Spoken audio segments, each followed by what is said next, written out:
Millions of Americans are heading to the polls for some high-stakes races, including right here in the Commonwealth, Virginia and New Jersey, picking new governors.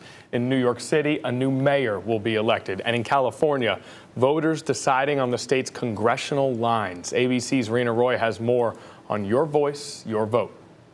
All eyes on New York City today, with voters hitting the polls for a historic mayoral race. I think this vote, even though it's a local election, could have major impacts on how the two major parties have control across the country. Self-proclaimed Democratic socialist Zoran Momdani leading the polls, the 34-year-old focusing his campaign on affordability. It is time now for a new day in our politics. Former New York Governor Andrew Cuomo running as an independent and now endorsed by President Trump, despite a tumultuous history between the two. He's not endorsing me. He's opposing Momdani. Guardian Angels founder Republican Curtis Sliwa also running. My campaign has stood in stark contrast to Andrew Cuomo, the candidate of the billionaires, the influencers, the insiders. The cost of living also a focus for the bitter race for governor of New Jersey. Republican Jack Ciattarelli campaigning on lowering taxes.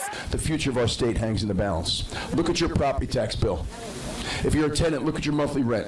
Look at your electricity bill. Democrat Mikey Sherrill saying she would declare a state of emergency to freeze utility rate hikes. I've told people in my state, look, if it's keeping you up at night as your governor, it's going to keep me up at night. In Virginia, Democrat Abigail Spanberger running for governor against Lieutenant Governor Winsome Earl Sears, both discussing issues such as energy, education, and immigration on the trail.